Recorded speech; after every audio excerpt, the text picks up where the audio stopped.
gyventojus, bet ir savanorius. Reporterė Dovilė Jaminskaitė, Vilnius. Klaipėdos valdžia ketinusi priimti griežčiausias gyvūnų laikymo taisyklės šalyje papiktino gyventojus. Valdininkai taisyklėse numatė, kad norint laikyti šunį ar katę reikia gauti daugumos kaimynų sutikimą. O naminis gyvūnas turi laikytis tylos visą parą. Nedrausmingų šeimininkų siekiama auklėti baudomis. Išgirdę apie naujas daug griežtesnės gyvūnų laikymo taisyklės klaipėdiečiai sukilo. Tuo tarpu situacija gyvūnų globos namuose labai prasta. Įstaiga perpildyta beglobių, niekam nereikalingų į gatvę išmestų gyvūnų. Klaipėdoje pateikus griežtinimo pasiūlymus per porą savaičių valdininkai sulaukė 10 gyventojų bei organizacijų pastabų dėl naujos tvarkos, kuri būtų griežčiausia šalyje. Norint auginti gyvūną reikėtų daugumos laiptinės gyventojų raštiško sutikimo, užtikrinti ramybę daugiabutyje visą parą bei būtų griežtinimo gyvūnų registravimo ir identifikavimo tvarka. Sulaukę visuomenės pasipiktinimo, valdininkai išsigando savo drąsos. Čia kai kuriuose tame projekte gal buvo per griežtai, aišku, iš karto. Gali padėti tik tai visų žmonių švietimas šituo klausimu. Vien taisyklės, kokias jas be parašysi ir kuo griežtesnės, tuo jų mažesnė tikimybė, kad jų laikysis kas nors taip. Gyvūnų globos namų įkūrėja sako, kad taisyklės reikėtų griežtinti dar smarkiau nei buvo planuota. Esą tik tai būtų skatinamas žmonių sąmoningumas. Veterinarė siūlo be jokių išlygų įvesti augintinių žymėjimą, taip pat mėnesinius mokesčius už juos. Aš galvoju, kad blogiau vis tiek nebus. Jau yra dabar labai blogai, kad jau jeigu ir blogiau, tai jau vis nesijaus labiau blogiau. Todėl, kad iš tikrųjų, jeigu tu esi toks, kad tau leidžia sąžinė už tai, kad tu ten negali, pasirenki tiesiog, aš sakau, arba kelionę, arba šunį, tu gali lengva ranka atiduoti šunį, gal tam šunį ir geriau bus negyvent pas tave.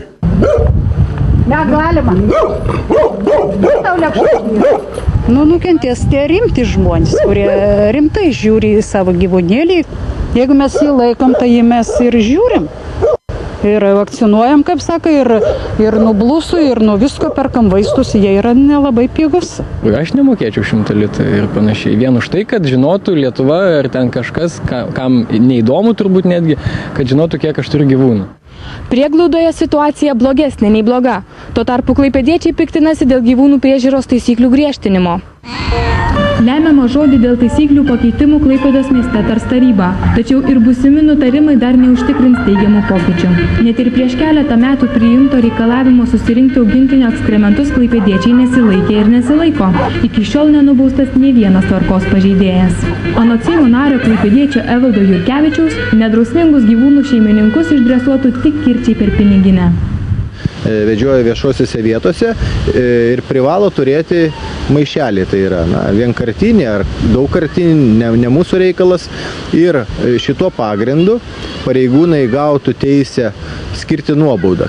Ir tuo pačiu būdu galima surinkti nemažą sumą į Lietuvos biudžetą. Tačiau retas išvesdamas šunį su savimi pasiima ir maišelį. Klaipėdiečiai savo klaidas numoja ranka, o kaltų ieško valdžioje. Tai nemačiau ne vieną kartą. Turiu šunį, nežinau, prieš tą buvo šunį pas mane kolė. Visą gyvenimą turiu šunį. Nė vieną kartą aš nemačiau. Kas nors vaikšto su šunį su maišelį. Nė vieną kartą, niekur.